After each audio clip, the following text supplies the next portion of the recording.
हम करने क्या वाले हैं, तो भाई shall will का यूज़ हम करने वाले हैं कि कैसे और किस सेंटेंस में होता है। तो इसके ज़्यादा रूल नहीं है, बस 2 रूल हैं इम्पोर्टेंट, तो बाकी छोटे मोटे हैं, वो ज़्यादा पूछे भी नहीं जाते। तो मोस्ट इम्पोर्टेंट रूल है, बड़े ध्यान से सुनना। और मेरे हिसाब से आज के बाद आपको shall will में कोई प्रॉब्लम नहीं आने वाली, इतना अच्छे से आपको क्लियर हो जाएगा। तो सबसे पहले मैं आपको बताऊं कि सेल का और विल का यूज़ किसके साथ होता है, क्योंकि सब मेन प्रॉब्लम तो यही होती है कि फर्स्ट पर्सन के पास साथ होता है, सेकंड के साथ होता है या थर्ड पर्सन के साथ होता है ना। ठीक है, तो सेल का यूज़ जो है वो फर्स्ट पर्सन के साथ सब्जेक्ट यानी कि आई वी, फर्स्ट पर्सन में आई और वी होता है, आई वी एज ए सब्जेक्ट हो, उसके साथ फ्यूचर टेंस के लिए कोई भी कार्य होता है उसको व्यक्त करने के लिए किया जाता है, यानी कि आई वी के साथ सेल का यूज़ होता है। और बाकी के जो बच गए यानी कि सेकंड पर्सन और थर्ड पर्सन, उनके साथ उनके सब्जेक्ट के साथ विल का यूज़ होता है। आ गया समझ में? यानी कि कोई भी सब्जेक्ट है, अगर वो फर्स्ट पर्सन है यानी कि आई वी है, तो उसके साथ सेल का यूज़ करेंगे हम। और अगर वो सेकंड पर्सन है या थर्ड पर्सन है, सेकंड पर्सन अगर हम कहें तो he she, sorry second person you, your you अगर ये कहें, और थर्ड पर्सन यानी कि ही सी इट दे, है ना, हर हिज, ये सब अगर है तो उनके साथ आपका विल यूज़ होता है। ठीक है, फर्स्ट पर्सन के साथ आई वी के साथ यानी कि सेल यूज़ होता है, और बाकियों के साथ होता है आपका विल यूज़ होता है। बट मॉडर्न इंग्लिश की अगर हम कहें, वो तो था ट्रेडिशनल इंग्लिश यानी कि जो हम हमेशा से पढ़ते आ रहे हैं, बट मॉडर्न इंग्लिश की बात करें तो वहाँ आई वी के साथ सेल का यूज़ भी होता है, बहुत जगह होता है। जैसे शैल आई गो, ऐसे हम यूज़ करते हैं, बट ठीक है, विल आई गो, तो विल आई गो जो होता है वो गलत है, क्योंकि इंटेरोगेटिव अगर है तो वहाँ आपका सेल ही यूज़ होगा, बट अगर सिंपल सेंटेंस है तो वहाँ आपका विल यूज़ होगा। तो ये अपोजिट हो जाता है। कैसे होता है, फिर से समझाती हूँ मैं आपको। यानी कि अगर फर्स्ट पर्सन है, सिंपली कोई सेंटेंस है, तो वहाँ आपका सेल यूज होता है। अगर सेकंड या थर्ड पर्सन है तो वहाँ आपका विल यूज़ होता है। ठीक है, बट आजकल जो इंग्लिश है उसमें हम क्या करते हैं कि हम विल यूज़ कर लेते हैं आई वी के साथ, बट अगर वो सेंटेंस इंटेरोगेटिव है तो वहाँ हम आई वी के साथ विल यूज़ नहीं करते, वहाँ शैल ही यूज़ करते हैं। जैसे मैंने आपको सेंटेंस बताया कि शैल आई गो, तो यही राइट है। हम यहाँ ये नहीं बोलेंगे कि विल आई गो। ठीक है, तो अगर इंटेरोगेटिव है तो वहाँ रूल हमारा वही रहता है कि आई वी के साथ यानी कि हमारा जो ट्रेडिशनल ग्रामर है वही रहती है। बट अगर सिंपल कोई सेंटेंस है तो वहाँ हम आई वी के साथ विल यूज़ कर लेते हैं। ठीक है, इतनी सी बात थी, समझ आ गया। अब उसके बाद ये बताती हूँ, लोचा यहाँ आता है, यहाँ ये मेन प्रॉब्लम है। अगर ये समझ आ गई ना तो समझो आपको मोरल्स में कोई प्रॉब्लम नहीं आने वाली। मेन मुद्दा यही होता है। अब ये क्या कहता है, इस चीज़ को आप भूल जाएं। अब ये क्या कहता है कि सेल का यूज़ सेकंड और थर्ड पर्सन के साथ, यानी कि सेकंड और थर्ड पर्सन यानी कि ही शी इट दे यू, इनके साथ सेल का यूज़ होता है। कब होता है, जब कमांड हो यानी कि कोई ऑर्डर हो, कोई आदेश हो, कोई प्रोमिस हो यानी कि कोई वादा हो, थ्रेट यानी कि कोई धमकी हो, डिटर्मिनेशन यानी कि कोई दृढ़ संकल्प हो, कंपल्शन यानी कि कोई अनिवार्यता हो, एडवाइस यानी कोई सलाह हो। और एडवाइस ये ADVIC, ये एडवाइस वाला है। 2 एडवाइस होता है ना, एक ADVISE भी होता है सलाह। तो ये चीज़ आप भी ध्यान रखना, साथ साथ स्पेलिंग भी, ये चीज़ भी क्लियर करते जाओ। ठीक है, तो अगर मान लो कहीं कोई कमांड है, कोई प्रोमिस है, थ्रेट है, डिटर्मिनेशन है, कंपल्शन है, एडवाइस है, तो वहाँ पे आपका सेकंड और थर्ड पर्सन के साथ सेल का यूज़ होगा। नॉर्मल हम सेंटेंस होते हैं उसमें हम सेकंड और थर्ड पर्सन के साथ विल का यूज़ करते हैं, बट अगर command, promise, threat, determination, compulsion, advice ये सब चीज़ें हो तो वहाँ हम सेकंड और थर्ड पर्सन के साथ सेल का यूज़ करेंगे, और जो बच गया हमारा आई वी, उसके साथ हम विल का यूज़ करेंगे। मतलब अपोजिट हो गया। सिंपल सेंटेंस में क्या होता है कि आई वी के साथ हम शेल का यूज़ करते हैं, बट बाकी में हम विल का यूज़ करते हैं। लेकिन यहाँ अगर ये सब पर ये सब दी हुई हो तो फिर हम क्या करेंगे, आई वी के साथ हम शेल विल का यूज़ करेंगे, और इन सब के साथ हम शेल का यूज़ करेंगे। सेंटेंस आपको मैं क्लियर करवाती हूँ। ये मेन जो है इसका हम कह ले रूल है ये।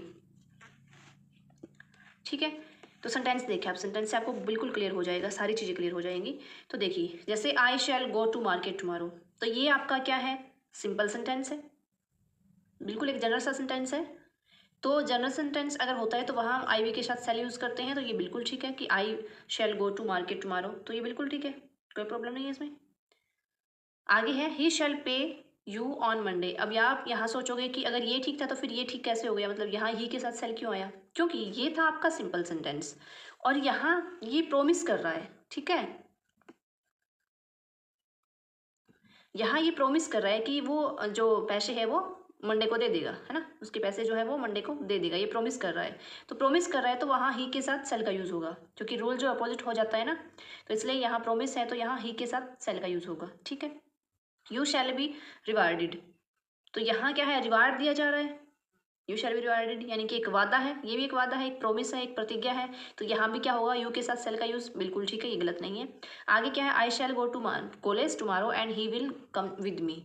ठीक है, तो ये आपका क्या है, ना ही तो यहाँ कोई प्रॉमिस है, ना ही यहाँ कोई थ्रेट दी गई है, ना ही यहाँ कोई कमांड है, ये सिंपल सेंटेंस है, इसलिए यहाँ आई के साथ सेल यूज़ हो गया और ही के साथ विल यूज़ हो गया।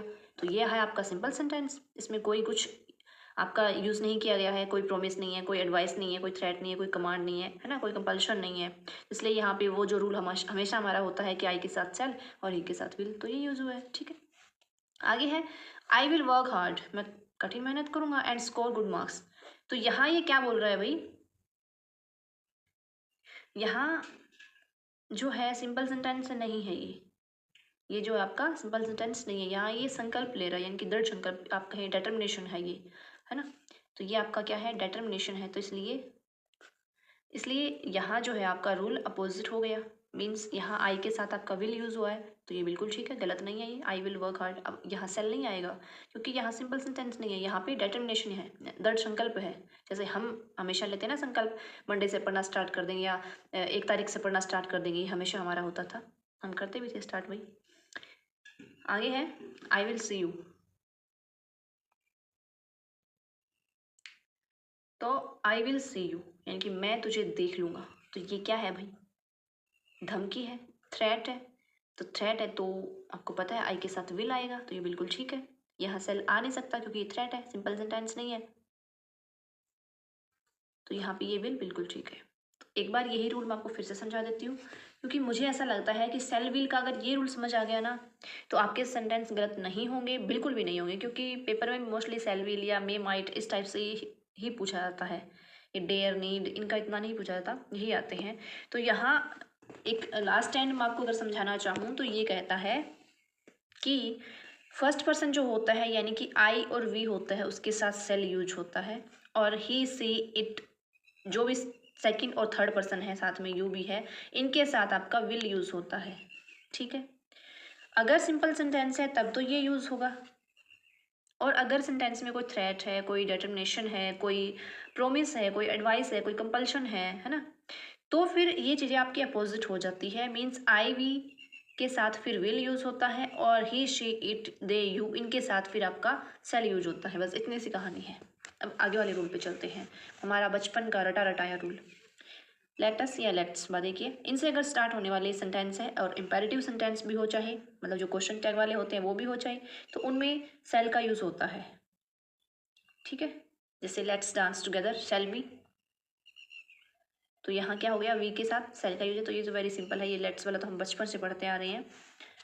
तो आगे देखिए, अगर कोई भी सेंटेंस है पास्ट से स्टार्ट हो, यानी कि सेकंड फॉर्म आपको जहाँ मिल जाए, क्योंकि आपको पता है जहाँ सेकंड फॉर्म मिलेगी तो इट मीन्स वो पास्ट है, तो वहाँ पे सेल विल का यूज़ नहीं होता, वहाँ पे शुड वुड का यूज़ होता है।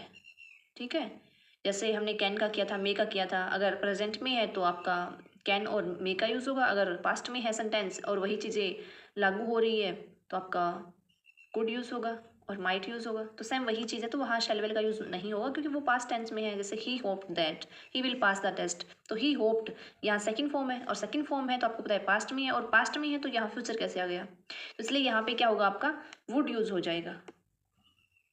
ठीक है, यहाँ पे वुड आएगा। अब एक रूल और है इसका ही, उसका आपको मैं बताती हूँ।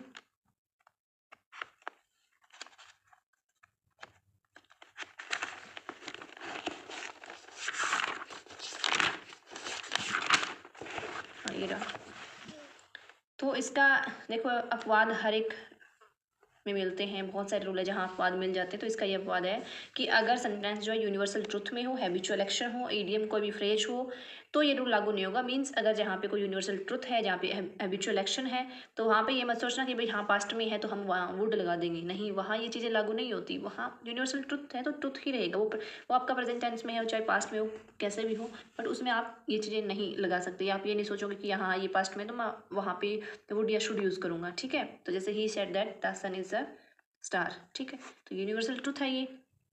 तो यहाँ ये चीज़ मत मानना कि भाई अगर पास्ट टेंस में सेंटेंस है तो वहाँ हम वुड लगा देंगे या शुड लगा देंगे, वहाँ ऐसा कुछ नहीं है।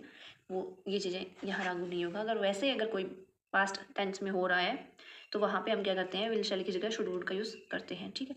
और एक ये रूल है, बहुत ही इंपॉर्टेंट है। मैंने कहा था ना 2 ही रूल इंपॉर्टेंट है, एक तो ये वाला, एक जो मैंने फर्स्ट आपको करवाया वो। ये सेंटेंस देखो, if I will come I will meet you, ठीक है। तो यहाँ 2 चीज़ें हैं। देखो, एक तो हमें पता है आई के साथ सेल यूज होता है ना।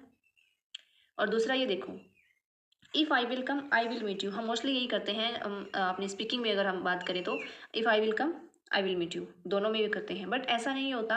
अगर 2 ही कार्य हैं, फ्यूचर के 2 ही कार्य हैं, है ना, और जो दूसरा कार्य पहले पे डिपेंड हो, यानी कि 2 कार्य हैं और दूसरा कार्य जो है पहले पर डिपेंड हो, तो पहले में प्रेजेंट इंडेफिनिट टेंस होता है, वहाँ विल आपका नहीं आता, ठीक है। और दूसरा जो होता है उसमें आपका फ्यूचर इंडेफिनिट होता है, तो वहाँ आपका विल आता है। इतना समझ में आया। तो if I come I will meet you, ये सही है। यानी कि पहला जो होता है वो प्रेजेंट में होगा, प्रेजेंट इंडेफिनेट में, और दूसरा जो सेंटेंस होगा वो आपका फ्यूचर इंडेफिनेट में होगा। अगर 2 ही कार्य फ्यूचर में हो रहे हैं और दूसरा जो कार्य है वो इस पर डिपेंड है, तो आपका ये प्रेजेंट में होगा और ये आपका फ्यूचर में होगा, ठीक है, क्योंकि वो आएगा तभी तो मिलेगा ना। और ये चीज़, हाँ, और एक चीज़ और, इफ़, अगर इफ से सेंटेंस स्टार्ट हो रहा है, as soon as, in case, है ना, अनलेस, अनटिल, अगर इनसे सेंटेंस स्टार्ट हो रहा है तो भी आपका जो होता है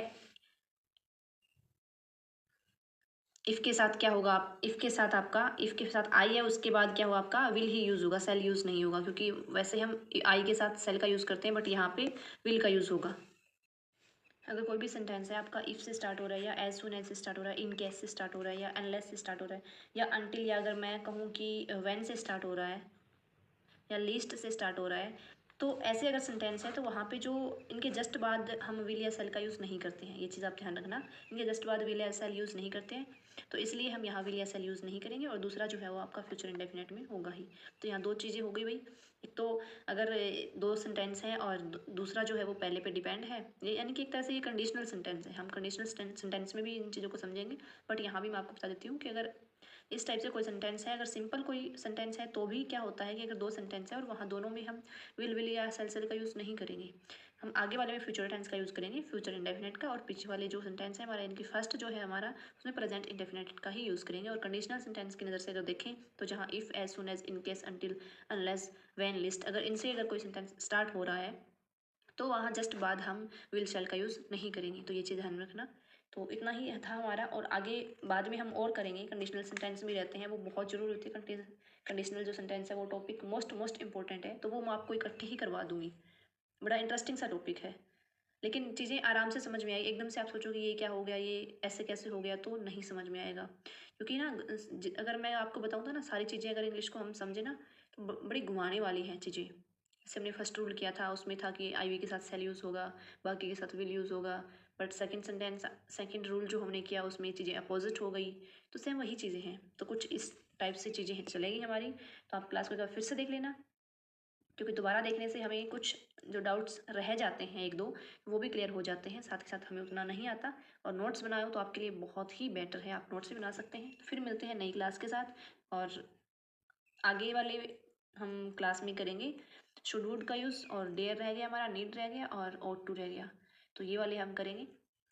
तो निचोड़ जो है इसका मेन आ ही चुका है, बाकी तो है इजी यूज उठ के होने वाले हैं, कोई मुश्किल वाली बात नहीं है, और हम एक्सरसाइज कर लेंगे।